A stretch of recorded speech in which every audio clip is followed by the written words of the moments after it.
What is going on, everybody? Welcome to another episode of the Lane Financial Group podcast. I have a very, very special guest here with me. He is one of my absolute best friends on this entire planet. He has helped me through many different journeys throughout our lives together in the relatively short time we've known each other. He is a mechanic, very, very good at it as well, and we'll get into that here in a few minutes. He helped me out with some training when I've been starting this journey, so he's gonna come on, kind of give his side of what it was like, maybe some stuff he learned, things he didn't like. We'll talk about it a little bit here. So, without further ado, Jaeger, welcome to the podcast.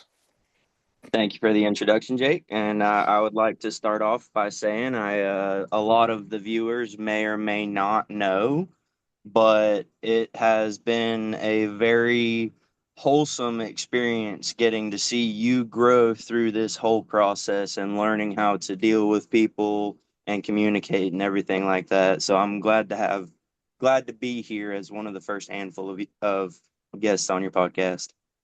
And I appreciate the hell out of you being here, man. Obviously, it's kind of the friends that we've been as always. If we need each other, we're always try to be there for each other, even with the Absolutely. unfortunate distance between us at this point. Yep. So I just want to start. Let's find out about you. Tell people, where you're from. Just give us your life story. Tell us Sure. tell us everything you Sure. want to say, I should say. All right. So my name is Jaeger, obviously, like you said. I am a diesel mechanic. I've been a mechanic in Lakeland, Florida, which is where I was born and raised for the last 5 years or so. It'll be coming up on 6 in September, actually. Um, but like I said, I was born and raised in Lakeland, Florida, so I'm a Florida man, true and true. I've done all of the redneck activities that you would expect out of a true Floridian. I've gone mudding, I've gone boating, I've swam in gator infested water. I play with snakes and turtles, and I'm one of I feel like I am definitely a Florida man. That's for sure. But You at wouldn't get the an end of argument the from me. day, at the end of the day, I just like to go to work, do my business, come home, spend time with my dog and everything, and go about my day. Absolutely.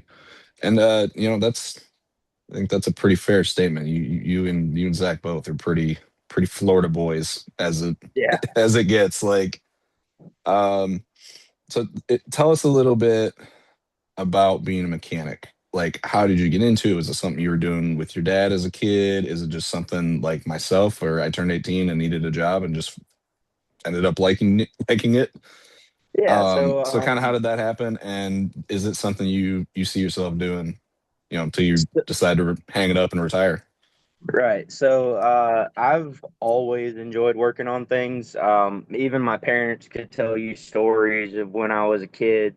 I climbed into the dishwasher at our first house and I pulled the bottom rack out and I unscrewed the spinny thingy on the bottom that sprays the water. Yeah. Um, and I've, when I was a kid, I got little the plastic tool sets and stuff like Yep. that. So Yeah, like the I would Fisher go Price around. thing.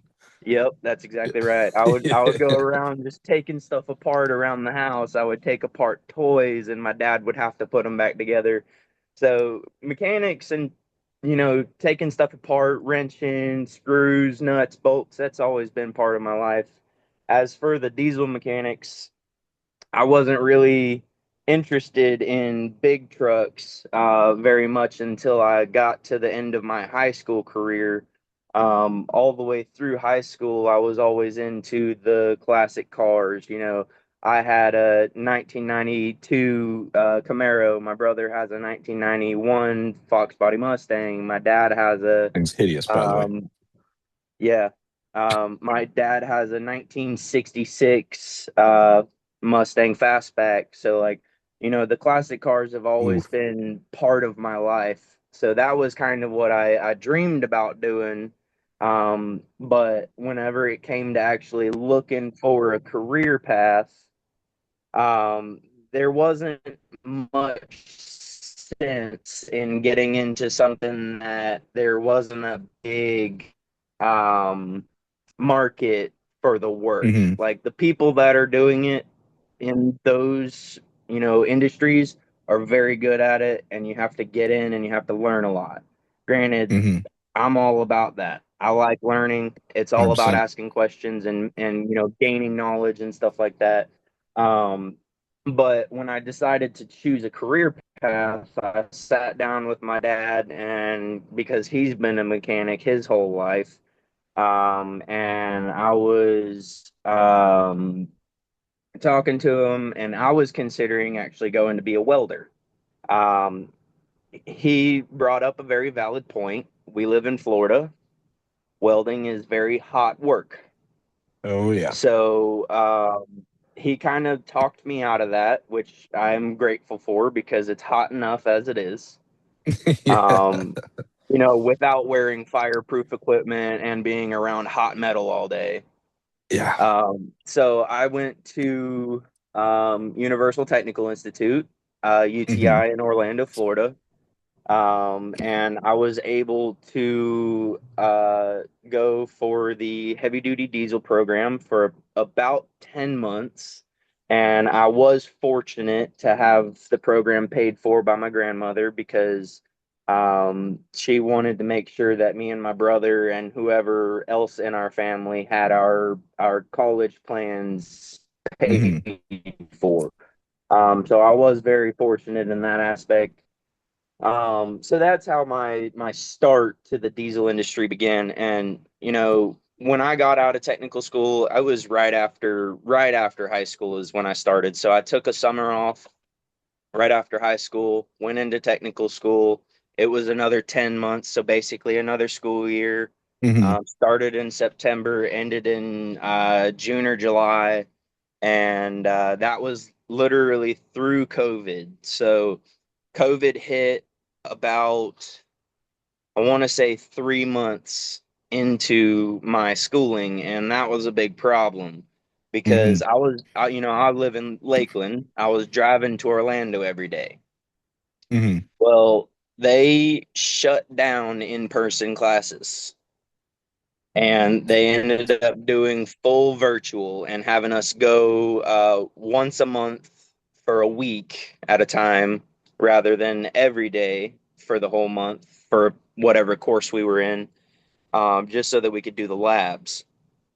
Hmm. Now that was unfortunate, but I do feel like I was able to learn a lot in that process still because you know having an in-person instructor is a little different than having an it was basically a Zoom Oh yeah. call whenever we did classes and stuff. Hmm. Um, it was a live presentation, but it was still a little bit different. It was differently presented because it was a slightly different environment. Not a Hmm. bad thing because they actually went a little bit further into depth with some of the information because we actually had a little bit more time somehow. Hmm. Um, got out of technical school, like I said, June or July. I spent the summer working with my dad on forklifts and whatnot around the house, helping him make a little bit of money on the side, making myself a little bit of money on the side in the meantime while I found a job. And that was when I started looking. Probably in August was when I started looking for my first job, like first job ever. Um, and I found Penske. Uh, I applied for it. I got an interview with their on hire director down here in Florida. And he was highly impressed with my technical knowledge. So he pushed me straight through to the manager at the location that I started at in Lakeland. And when I That had a Jimmy. conversation, yep, it was Jimmy at the time.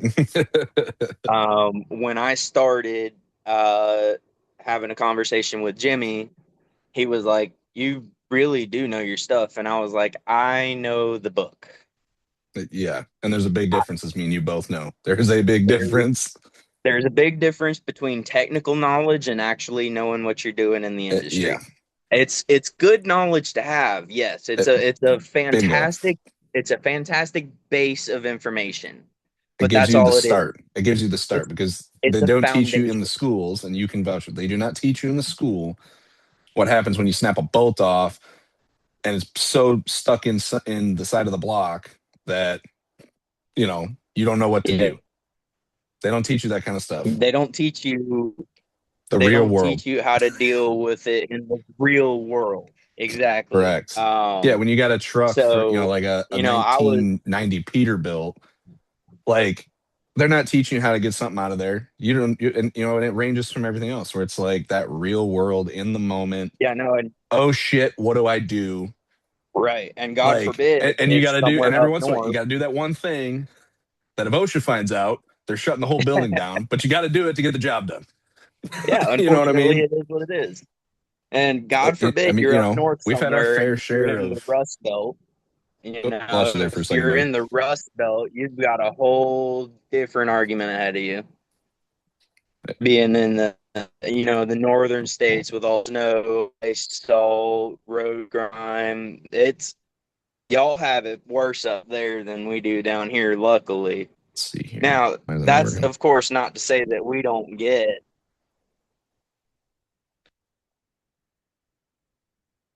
There we go. You got me? Ah, perfect. Yep, I got you. Lost you there for a second. But Oh, actually, real okay. quick, so just kind of on that, because this is actually something that we've known each other what almost 6 years now, 5 6 years somewhere around there. Yep, I did not realize because I was at the time when you were going to school, I was already at Penske in New York, where I was living at the time. yep, But I was also going to yep. college. I was going to get my associates, and then I was going to try to go get the bachelor's and do all that. And I'll never forget it because it was Right. 2020, same time. And this is what made me think of this when you brought this up. Is I was working full time at Penske, leaving that or going to class first, then going straight to work, right? And then COVID hits, and they go everything goes virtual for school. I bombed out. Yep. I couldn't handle it. Sitting at home I just turned 21, and then 3 weeks later, everybody's locked down. You're talking about rough, Yep. dude. You're all excited. Everybody gets excited to turn 21 and go out and have all the fun. And 3 weeks later, they're like, "Yeah, sorry, bud. Wait till later." Yeah, But then you same can't thing go with the anywhere school. anymore. Yeah, but I was still going to work. That was the only nice part of it was we were essential. We were going to work. Yeah, So it was nice work because I never was able to shut get out of down. the house. But yeah, like my schooling, like it's funny that never once have you legitimately we've never had this conversation because I don't think I've ever mentioned that I went to college for a while and I was doing really good and I had been out of school for 3 years at that point when I went back. And then as Yeah, soon as it was, hey man, do it on your own on the computer, like I couldn't handle it, and yeah. like I can't imagine if I've been trying to learn to be a mechanic and then have to do it for like I'd have been like, yeah, this job's not for me. Like I can't because again, and you can vouch for this, I'm way too I have to physically have my hand on it Yep. or I'm not gonna retain that. Like I just can't do it. Right. And that's Yep. also what I love about our friendship is the realist like we've always been very realistic with each other in terms of like I knew you went to UTI and I did it the hard way. Yeah. I walked onto a job at Great Dane Trailers at 19 years old because I knew a I guy and walked out with a job and I didn't know how to turn a wrench the right way. That's not even an exaggeration. I had no I idea what I mean, was doing. honestly, I will tell you like this. I I don't discredit my experience at technical school, but Hmm. it is far better for anyone to come into the industry with no technical experience at all. I don't care if you've ever turned a wrench in your life. If you want to and you're genuinely interested and you're willing to put in the work, no Yep, experience is better than craft experience because a lot of times the 100%. places that teach you stuff teach you the wrong way. Yeah, well, and on that, how many times, especially when we worked together in Lakeland, they would hand me an apprentice to teach them like just the basics of how to do a PM, and I'd end up running them off because I'd be like, "No, Yep. you're not cut out for this," because they can't. They all went to school and they come in thinking that they're Bob. It's been doing it for 50 years. Or they worked at a dealership or something and they Yeah, thought and that they could cut it because they had that exactly. industry in mind. exactly. No, And it we've happened seen at it. least a few times, probably The only one five that times, didn't, 3 to 5 the only one times. that didn't, and I'm totally it just totally blanked on his name, and I apologize, but it was my last one that I had before I moved shops, and he was like us, or like more like me, I should say, where he just wanted to see if he liked it, and he was still there when I for years. I don't know if he's still there now. Obviously, I haven't talked to him, but I remember everybody being like, "No, he's still here, like still doing good." But every person that came from a Yeah. technical school or the dealership, they end up leaving because they can't handle it. Yep. Because Most being of a them. diesel mechanic, and this is my opinion. Let me know if you agree. Like that's a whole different world from work, and I've done both from working in a dealership to working in a dealership. It's number one. It's the job itself. Obviously, you're working on a big truck instead of a car, Yep. but the people, especially the Oh old no, guys. I no, remember 100%. the day I walked 100%. into Great Day and Trailers, to my mentor, who I'm still very good friends with to this day. I talk to him constantly, even though I'm not doing it anymore. But we always talk about the first thing he told me was, if there's an old guy talking to you, shut your fucking mouth and you listen. It might not make sense, but you come ask Yeah. me later. And I always remembered that because he was right. Because like if you Right. start mouthing off to the old guys, they will get you fired in a diesel shop, and they'll do it that day. And me and you have seen it numerous Remember times. We it. saw it, Yeah. If they and then they can't don't want to help if you they because you're can't get you because you're being a fired, they'll jerk. hold on to it and they'll make you remember it. Exactly. And eventually they're going to win because they've been there. Oh They're the yeah. top of the food chain. They will get you fired eventually. It's just a matter of time. Yep. You And you know. don't consider a lot of people don't consider in the mechanics industry having what you call tenure. Like Yep. at, a professor at a university has tenure because, Yep. they basically can't get fired. It's damn near the same way with someone who's been with, say, my company for 30, 40 years or whatever. Oh, no Um, doubt. like I'm No sure doubt. you remember Mike Manley. Yep. Love Mike. He The just celebrated 40 tire commander. years. Exactly. He just celebrated 40 years 2 weeks ago. And I Yeah. give him props every day for it because I like to answer your question from earlier. Do I see myself doing this forever or until I retire? Uh, Not in the heavy duty industry, I don't think. I was actually having a conversation with my girlfriend last night, and I was talking about it with her, and I do think I really do want to start a small business, kind of like you and I were Hmm. talking about Yep.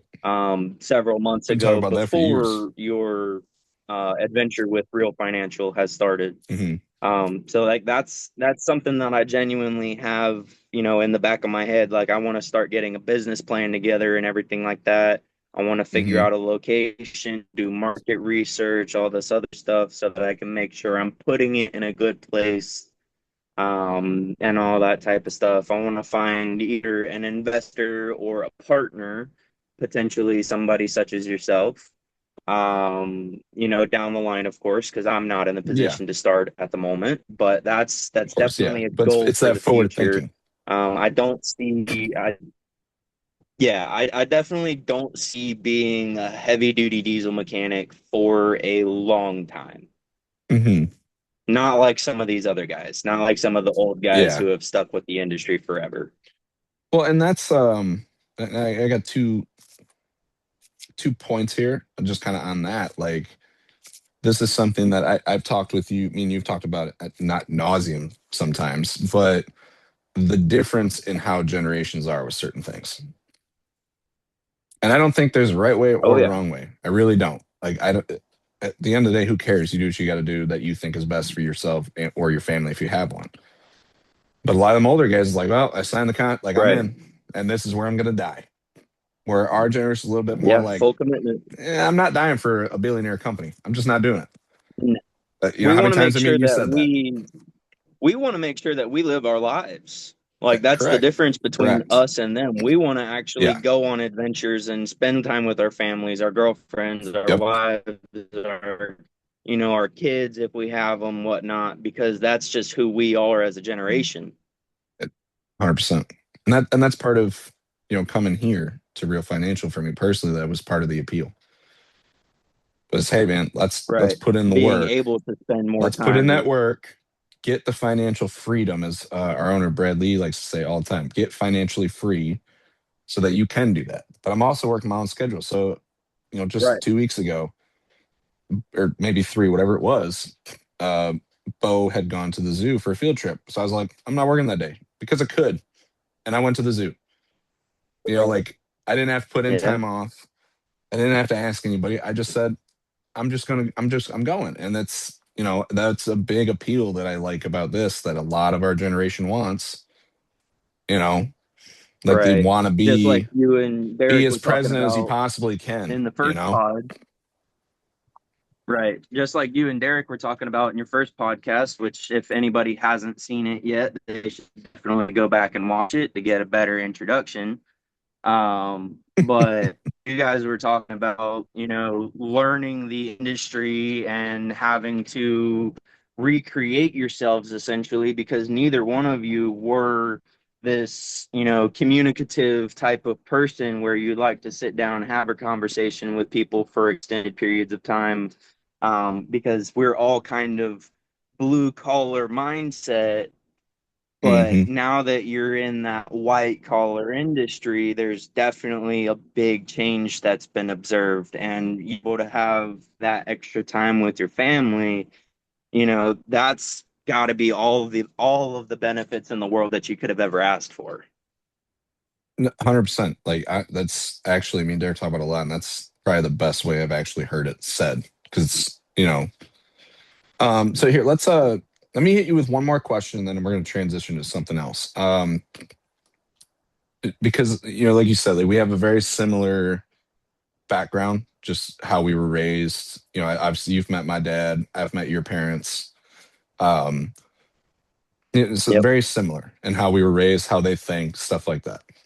When you told your parents, "Hey, I think I'm going to get into Penske," like you do your interview, you say, "Hey, I'm going to Penske," and I'm going to ask this because when I did it, I mean, obviously my parents were like, "Hey, that's great. It's a good industry, good job. Take care of yourself and your family when you have one, right?"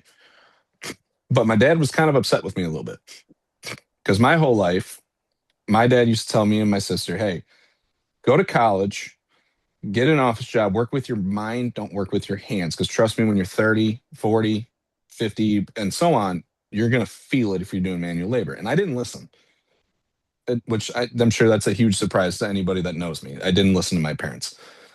But my dad, obviously, like I said, he was like, "Hey, like, No, it's a good never. industry." But he was like, "Dude, I didn't want you to do what I did. He didn't want me to kill myself." And he ended up being right, as obviously now I've left and I've gone to more office style. So, did your parents kind of Right. have that same reaction a little bit with you and Zach, or were they just kind of like, what, you're adults, do what you got to do, Um, or maybe so a little bit of it both? it's different. Actually almost the complete opposite. So for Zach, it was different because he had slightly less drive, Hmm. to push himself to do things. So he went to college, uh, Okay, did not do amazing, ended up flunking out of it up there in West Virginia. You know, and college ain't for I everybody. I I don't blame him. I would have done the same thing because I can't do school either. But so Well, and here, after, well, and on that, dude, it's the age too. That's the big yeah, thing that I tell everybody. College is not for everybody because you're sending an 18-year-old kid for the first time to wherever, and there's basically just no rules. Your parents aren't there to tell yep, you, no, you're doing whatever you want to do. Like, and I'm the same yeah, you way. basically Like, have your own schedule. yeah, I mean, oh yeah, outside of classes, which that's if you even fucking choose to go, which was, I think, part of yeah, my brother's problem, but yeah, that's neither because here there's nor nobody there. there, and there's nobody there to tell you get up. Like when we were in high school, your mom or dad come in and, hey, stupid, get up. Like you gotta get to Wake school. up, Let's go to go. school. Yeah, Yeah, and when you go to college, like that's a lot to put on a bunch of 18-year-old, 19-year-old, 20-year-old kids. Like, so I totally get it because I've yeah, said, I know I've no, said this since 100%. you've met me. If I had gone to college at 18, I wouldn't have made it through one semester before I ended up back at home because they'd have thrown me out for not going to class because I had no rules. Right, It's just a right. lawless place with a bunch of teenagers that think they're adults. Yeah, no, So 100%. sorry to cut you off, but But that's a big thing. No, you're good. So for me and my brother, my parents, I think, realized that school really wasn't it for us. Hmm. Because my brother never really tried that hard, and I had a hard time, not necessarily doing the work, but staying committed to it because, Yeah. uh, unfortunately, I do happen to be smart, and you can attest to that. And I'm not like book smart like a lot of people. I am more street mechanical smart than anything Yeah. else. So, going to school was not a big thing for me. I hated Hmm. elementary school, middle school, high school, everything about it. The only thing I ever liked about, even high school was I had one teacher for my geometry class, and she made it bearable. Yeah. Outside of that, I hated school. So when I had the opportunity, so let me expand on that a little bit. I almost dropped out my senior year of high school. Hmm. I went to my mom. I was like, hey, I can't do this anymore. I'm not going to college. I'm going to do something in the blue collar industry. So what's the fucking point? Right. Yeah. And my mom came back to me with, a valid point. Get your diploma at the very least, so that you have it to show for in the future if you ever decide you want to use it or you need it. So I Good for it. told That's good her, advice right there. yeah, no, it's 100% valid. So she actually, and I'll give my mom all of the shout out and all of the props in the world, because my mom literally pushed me through the end of the year. Like, I only had 3 months left, and she helped me with every single assignment that I had to do that I was struggling with. She Hmm. pushed me. She made sure that I was getting my shit done. She made sure that I was actually turning in all of my assignments. She proofread any of my writing or reading assignments or anything like that that I may have had. I had a research project that I had to do for my senior year English class. What I ended up doing my research project on was actually the financial benefit of going into the blue collar industry, Hmm. going to a 10-month to a 12-month trade school versus going to a 4-year traditional college. Hmm. And, that in that process of doing that research, that's really what triggered in my head, hey, blue collar is the way to go, because you're not going to have all of that future debt.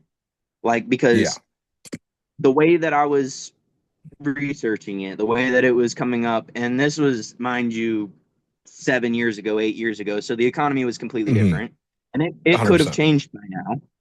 But when I was doing the research, blue collar, you'd spend 30 to $60,000 on school, right? Hmm. And you can start in the industry 50 to $70,000 depending on where you get on. Hmm. You can have all of your debt from a trade school paid off and start making money significantly Well, before I mean, realistically, anyone. Well, it's realistically in less than a for year. one, I you mean, just about have it paid off before somebody else gets out of a 4-year college. Like, exactly. you're making that money pretty much immediately. You don't have to go and Yeah. track down a job and do training, because blue collar Hmm. industry, you just start working. Hmm. You You get just like start your working like and three you just days start of, making money. hey, it's like 3 days of like, hey, dude, here's what not to do so OSHA doesn't close us down. And Yeah, that's it. yeah, pretty Like, much. that's how you start, Yeah, you know? and I agree. obviously it depends on where you go, but certain companies are going to say, "Hey, we want you to do it this way, this way, this way." Other companies are going to be this way, that Hmm. way. Yep. So it'll be, obviously there's variations depending on the corporate side of things, but at the end of the day, blue collar was the way for me, Hmm. especially. Like, Yeah. because school just wasn't it. Like I said, I was going to drop out. I wasn't even planning on finishing my senior year of high school. Hmm. I wasn't going to get my GED. I was just going to go straight into a trade and figure it the hell out. Like, Yeah. I did not have a good plan until my mom talked a little bit of sense into me. Hmm. No, and that's, but that's a honest thing that I think a lot of people might be able to use, especially because I'm sure a lot of people that are gonna watch this are probably about our age. You know, obviously, I've got the two kids. Yeah. Something like that. It's like, hey, and again, you can attest this because you know how I feel. I've said this for years. It's like, I don't care if you go to college, but if you're not going to go to college, you're going to go somewhere that I know is a good place. You know, and Yeah. like you've met my kids, numerous, especially the boy, where Yep. he's always liked what I did when I was doing that. He always wanted to be around us when we were doing stuff. And I remember the first time he said, I want to do what you do. And I said, no, you don't. And saying, you know, I told him, I was like, no, you don't. Like, number one, you're 4 years old. No, you don't. Yeah. Like, we'll talk about this when you're 17. And I Yeah. remember Sam saying, like, dude, like, why is it such a problem? And I was like, because that's the one thing I do think that dad hit absolutely square on the nail. Like, didn't miss it of like, I totally understand why he was upset with me. Not that it was a bad industry and a bad job and a bad way to take care of a family, but it's the physical part that nobody tells you about. But there's nothing wrong with doing either one. You can, if school's not for you, Well, that's like totally all fine. You those. can still make a good living doing what we did or what I did Oh and what yeah. you do. You Oh can yeah. make a very good living doing it. But as a dad, I'm like, hey man, if I can push them to where they don't have to feel like I do at 27, where I got a bad neck and I feel half crippled some mornings, yeah, I'm Yep. going to try to push them a different way. But if that's what they're dead set on doing, like yourself, if Bo or Peyton came to me in that same scenario, said, hey, I'm not going to college, it's not for me, this and that, I'd be like, okay, well, let's figure out where to put, like, help get you to a good spot. You know what I'm saying? Yeah. I think it's I look back on when I started in the industry, and I look at all those memes about the blue collar guys and Yep. stuff. Like this 24-year-old's actually 63 60, because yeah. yeah, because the diesel industry, or just because being a mechanic ages Yep. you. Oh, it It's does. true, man. It It's does. true. I mean, look at you. And Like you said, you're 27. The reason you're not a mechanic anymore is a medical related issue. it was the big one where I was like, I had to make a decision. Yeah. I Obviously, mean, there were like some it. other factors we won't go into, you know, but the Yeah. big one, because it was already a topic of discussion between me and Sam. Like that Right. was already a conversation of like, I was having trouble getting up and getting out of the bed because my body hurt so bad. Where Right. she had to like, dude, it might be time to maybe Consider consider other something options. something else. Yeah. Right. And I didn't want to do it. I really didn't because I really did enjoy being a mechanic. Like I act, you know, you get your work things that you get mad about. That any job on the planet, you're going to get mad at work. Anywhere. Yeah. But the job itself, at the core of it, like I really enjoyed, and I really enjoyed the camaraderie with, you know, you get a good shop, you know, like what we Yeah. had when we met at Lakeland. Like Yeah. that was a great top to bottom. Yeah, everybody had their moments with each other, but for the most part, we all like for lack of a better, it was like it really was like a big family. Like we all No. got Our along to a our degree. crew was a family. Like 100%. we had a very good shop there, and that made it fun to go up because it was like, yeah, I might have a brutal job that I don't want to do today, but I know while I'm doing it, I'm gonna be standing over here talking to Jaeger, and we're gonna be laughing. I'm gonna be talking to Rigo. I'm gonna talk to Zach. I'm gonna have Cole. You know, Mike D. Yep. Like just and the list goes on and on. Like again, top to bottom. Yep. You know, like that's a big thing that I think a lot of people probably don't realize when they get in because I know I didn't how important the atmosphere of the people that you're working with in this especially in this industry. Oh yeah. Like that Absolutely. shop atmosphere will either make you absolutely miserable or you know because again we do it's a hard work, it hurts all the Yep. time, but if you get a good Yep. group of guys where you can always be doing something fun and having good stories, it makes it bearable, you know. Oh yeah. If So I not want to even actually enjoyable. transition. Yeah, exactly. You get excited to actually get up and go to work that day. Yeah. You know. So It's here, let's and it's not transition a even little for the bit. work, it's for your people. Yeah, exactly. So I want to transition here. Let's get away from being a mechanic here, and let's kind of get into what me and you have been doing the last couple weeks together. And again, that you've been Okay. gracious enough to come and help. So for obviously people who wouldn't know, I had just finished up my training, learning how the process of my industry is and all that. And I'd asked Jaeger, he was actually the first one that sat down on Zoom with me and my mentor, Derek. Um, and we showed what we offer, the whole deal. So I kind of wanted to ask, like, what was your experience like? A two-pronged question actually. Like, what was your experience like being in the chair? Because I told you beforehand, hey, this we're gonna show real stuff. This is not we're making up numbers, and so, like it was a real call that we did. And did you have any preconceived like ideas about this industry that by the end of the process you were like, okay, maybe it happened in the past, but that's not what they're doing. And if there, or is there any also like the good and the bad of that same token? Like, was there stuff that you went, they better not do this, and we did it, and then they better not do this, and we didn't. You know what I'm saying? Like, just Right. the full experience for you. Like, and was there anything that maybe we knocked down like a fourth wall to make you more comfortable? Yeah, sure. So like you said, initially I came on 100% just as to help you get through your training because I want my best friend back in Florida, you know? But and being a skeptic, and you know that I am one because we know each other. Hmm. I came into the conversation having zero expectations of wanting to commit to anything or even want to really consider it beyond just having a conversation to help you out. And you made that a very big And point when that's I more asked you. so because, yes, and that's more so just because I've had a mindset developed over time through my life based on family members experiences and stuff like that through the financial industry that there are companies out there that are scammy.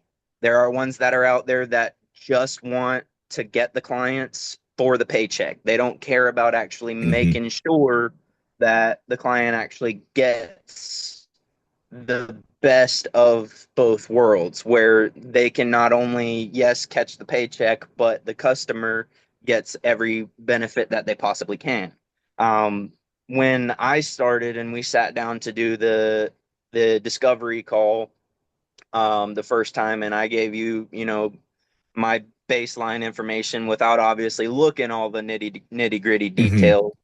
And when we had the second call and you came back to me with real information, real numbers, real future timelines and financial potentials, um, and seeing that there's actually legitimate benefits to doing some of these investments and that they're protected the way that they are, at least for me in my particular instance, Hmm. um, it didn't necessarily completely change my mindset. Like, obviously, I still have my skepticisms, but not towards your company.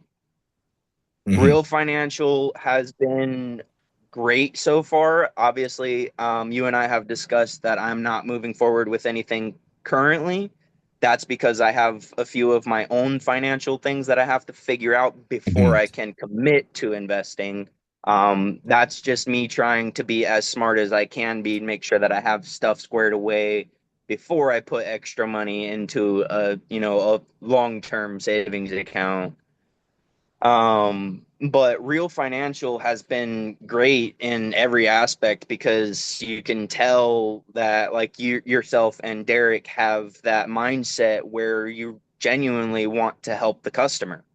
And like I watched your and Derek episode yesterday, and I something that he mentioned kind of stuck out to me, where when he got into the industry, he initially had that thought process of, oh, I got to catch this paycheck because I got to feed my family.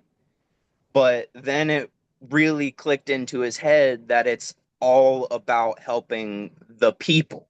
It's about helping the Hmm. individual. And that right there is really like that conversation that you and Derek had on your podcast yesterday genuinely like changed my whole perspective even further still. Like I already wasn't fully know. Hmm. But now, after hearing that, like just knowing the type of people that are involved with Real Financial, that gives me the comfort to definitely commit to something down the line because, for me, that makes me feel like Real Financial is real because you have that personable aspect. You conversate with people, you get to know them and their individual financial situations so that you can make the best decision for all parties involved. And I think that was the biggest thing for me was really realizing that the people that work for the company that you're with genuinely care and they're not Hmm. about it for the paycheck. Yeah, you guys make good money doing what you do, but at the end of the day, it seems to me that everybody that you work with has been committed to making sure that the customer is happy and taken care of and not screwed over, which is very important.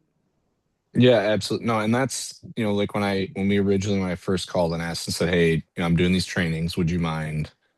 It takes 30 minutes, two different calls, so an hour total over, 3 days, right? Or whatever it is, depending on your schedule. And again, like I stressed it to you, like at the time I was like, hey, like obviously this is for me, it's a training, just the honesty of what was happening. But again, like I was like, we're going to show you real stuff. We're not just going to make up numbers. It's going to be a real thing. And I've always appreciated, and I love how Derek always puts it of, and you can attest this because you heard him say it probably three different times on that first call. We get this information from everybody and it's tailored specific. The second call, excuse me, is tailored to that unique situation. And he phrases it like that, and I Right. love it because I personally, and you also just said it, like that's true. That's what we do, and our company, the way it is structured, like I don't technically have a boss. I have partners. Right. So everybody has their own different way of doing it, but the goal at the end of the day is the same. It's no, we're tailoring everything for each individual person slash family to again, and like we're not going to hit you with, you know, uh, just for throwing random, but it's like, hey man, like appreciate the field training. Here's an illustration for a $10,000 a month policy that you clearly can't afford, but you should do it so I can make 50 grand. Like, obviously the numbers are off, but you know what I'm Right. saying? It's that, Yeah. no, like, dude, it could be $20 a month. And yeah, I mean, just the honesty of it, like, yeah, obviously we get compensated for this. It's not a charity. Like, obviously we No, get paid. It's a no, job. you This is offer a a job. service, you're gonna get paid. Yeah. Correct. But at the end of the day, the big thing that I have learned from everybody is it doesn't matter what the paycheck looks like. Find the best solution because at the end of the day, it's what we do. Our job is to try to help. Our job is not, like you said, other companies that have burned people for decades in this industry. And that's a hard thing to get over, which is why I like to ask that question because you actually went through it. And you Yeah. went through it before I even had 100%. an idea of doing this podcast. So there was no, it's not like me and you've been planning this for a month. I asked you like 3 days ago if you do this podcast when I had the idea. Yeah. And it was like midnight when I Yep. asked, you know? Yeah, And, literally. and so I do appreciate the fact that, and it makes me feel good too. It's like we didn't show you something that by the end of it, it ruined our friendship because you were like, come on, Yeah. dude. Like you're trying to make a buck off your buddy. Like, you know what I mean? Like we tried very to make it realistic and make it comfortable because, and Derek says this as well, like you shouldn't have to worry if it's, let's say, a life insurance or an annuity or whatever service it is that you're going with. You shouldn't have to worry because of the price tag we put on you. Right. You know what I mean? Like it shouldn't even be a thought. It'd be like $20, let's say. $20 is, for some people, that's a lot of money. For some people, it's not. And that's where the unique situation phrase that Derek always uses that I really love because it's true. Um, 100%. and then could you actually get a little more specific? You mentioned something that was actually going to be my next question. So I kind of want to touch back. Your previous negative. beliefs that obviously I know what they are, but I want you to explain this to the viewers as well. Um, can you give a specific one or two of them that you went in going, I'm only doing this for Jake to get him through his training. There's not a chance in hell I'm getting anything. That by the end of it, you were like, oh, okay, then maybe what, and I'm not saying it probably did happen. Like I said, this industry has burned people for decades. Um, that we do differently in terms of like, you sat back and went, oh, like, they're not doing it the scummy way. So like, can you give it Yeah, like a so specific one or two? absolutely.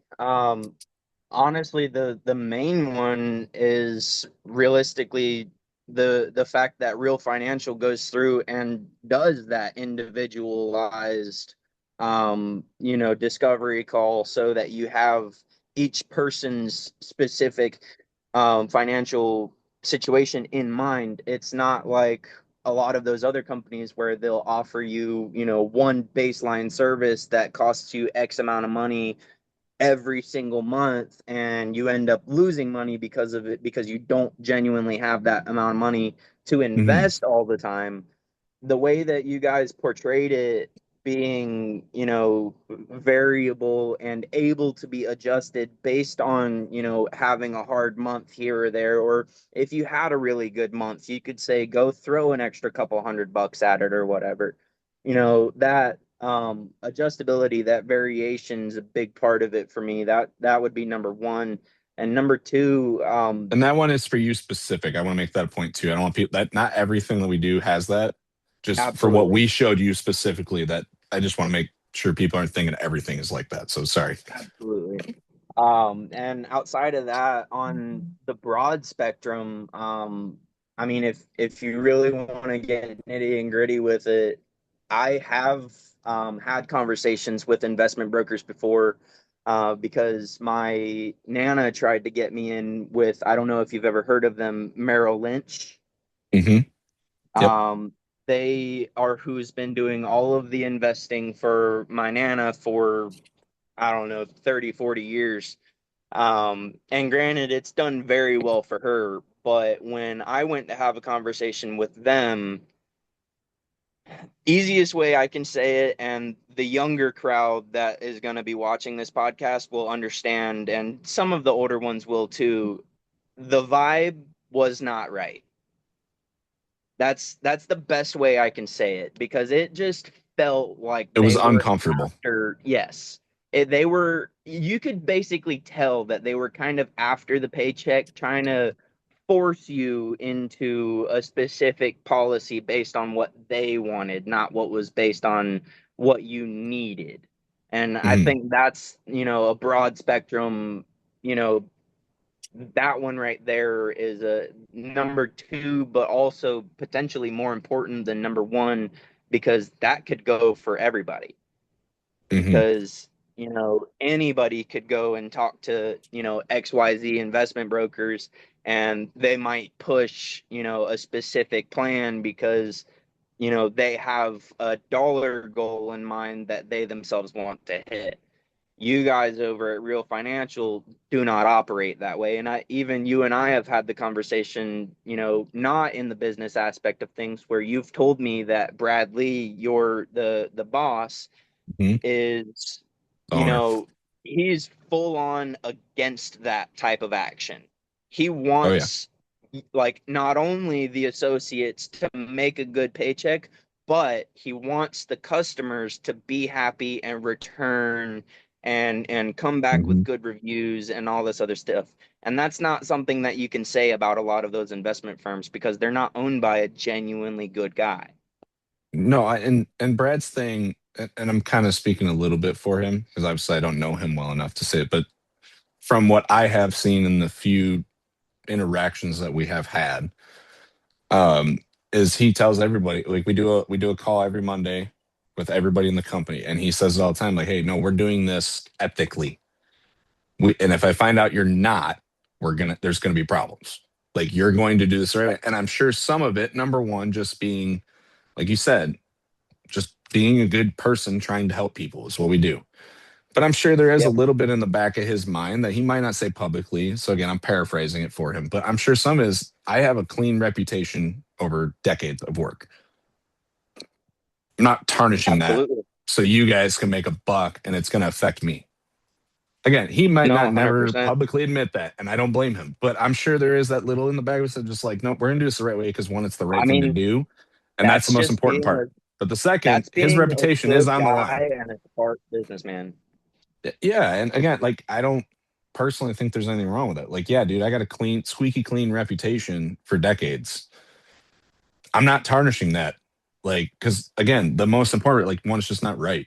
We're gonna do it the right way, and he Right. makes that a very big point. That was part of why I joined when I talked with Derek, because that was a point Derek made to me. He was like, "Hey, we do things the right way, or Right. we try to, I should say." Every once in a while, there's the Yeah. bad apple and stuff like that. Not that we're perfect, but it's everything is structured to do it the right way. We're not taking advantage of people. And again, Brad makes that a very big point. You were going to do this ethically because that's how I want it done. Like, we're all Right. 1099, but this is my company. My name's on the bill. Like Yeah. it's his thing. And And you it's won't get great when you that have at an a lot of other owner. firms. Yeah. And like, and honestly, just any owner in general. Like, and here's a good thing. I've been telling people this, and you can vouch for this as well. There's only been two companies I've ever worked for where I actually got to say hello and meet the owner. Penske, Real Financial. And that's why even when I left, me and Penske were not on good terms. There was things going on. Don't have to get into it. But I've never Right. uttered a bad word about Mr. Penske and how he operates because he does the same. Like, no, we're going to do this the right way. We're going to make sure Yep. everybody's taken care of.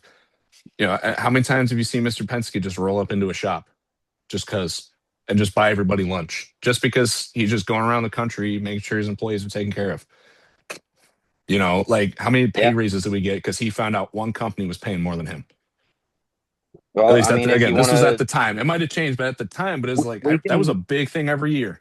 we I can speak remember on that that right vividly. now because I just got another merit increase this week. Yeah, So like that's, exactly, you know, that's one of exactly. those things where just to touch on that, that's still an active policy that they enact. They still treat us And extremely well.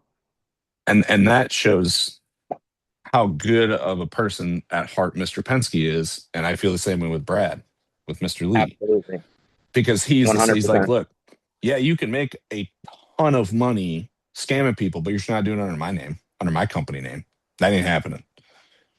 You're going to do this the right way, and if Absolutely. we find out you're not, we're going to have a big problem. So I appreciate that you say that because that's a big thing that in my time with this company has been stressed over and over again. Yeah, So absolutely. would you I have one more question for you and then I'll get you out of here. I know we're running a little long here. And I don't want you to answer this because you're my friend. I want you to, and I know you'll answer it honestly. Let's say just hypothetically, like if we did not know each other at all, right? And I called you up and said, "Hey, man, and I got some financial services, basically doing what we did, but we just didn't know each other." Is that something that if we didn't know each other, that you would have still sat down and then by the end of it still feel the same way, or do you think it would have been different because we didn't know each other? Um, I'll put it like this. If obviously this is theoretical, Mm-hmm. Of course. if I would have actually sat down and done the discovery call, I do think that I would have wound up in the same mindset because had we not known each other and I just got a call out of the blue and I picked it up and it was like, hey, my name is Jake Lane. I offer da da da da da. Would you be interested in any of these services that I have just announced? More than likely, not knowing you, I probably would have said no, but on the off chance that you could have convinced me to do the discovery call, I genuinely do think that all of the information that was shared with me based on my, particular numbers I think that it would have changed my mind regardless of if I knew you or not, because genuinely speaking, they're very good numbers, like long term. Hmm. And I'm not, that's not looking at, right now and what I could save this month. That's looking at what I could save for the long term. So if I would have actually, not known you and sat down and had the discovery call and then done the second call where you presented the options, I do believe that I would have wound up in the same mindset that I am now, where I do want to commit to it when the time is right, because it genuinely seems like not only a valid way to invest, but it seems like a good way to protect my investments and ensure that I can get the maximum out of them whenever I am ready to stop investing and pull it all, or Hmm. whatever the case may be. So I Hmm. do think that I would have wound up still wanting to do something. Yeah, Okay, perfect. No, and that, like I said, I appreciate the words of it, just in terms of, trying to keep stressing like how we do things. And again, that's why I asked you to come on and do this because you went through it as, a guest. So all right, hey, listen, with that, I think we're gonna wrap it up here. Uh, don't want to go run too long, waste too much of your time. So I do appreciate you coming on, you know, telling a little bit about yourself, telling your experience and all that. And I do just genuinely appreciate the time and the friendship and all that. So absolutely. I appreciate you having me as one of your first handful of guests. It's been an honor. yes, sir. All right. Thank you guys. And again, just share, like, subscribe, all that good stuff on YouTube. And we will see you next time. Bye. Have a good one.